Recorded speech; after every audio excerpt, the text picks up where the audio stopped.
নিয়েছে ও, এটা নিয়ে দিয়ে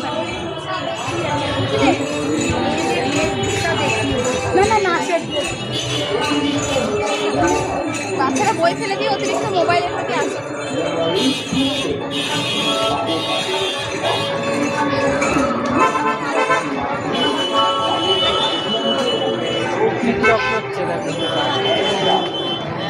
এই ভাবনায় সম্পৃক্ত হতে আপনাদের আবেদন জানায় পানপাড়া সার্বজনীন শ্রী শ্রী জগদ্ধাত্রী পূজা সমিতি। আপনারা আসুন, দেখুন, উপলব্ধি করুন, সচেতন করুন। 82তম বর্ষে এই আমাদের কামনা। ধন্যবাদ।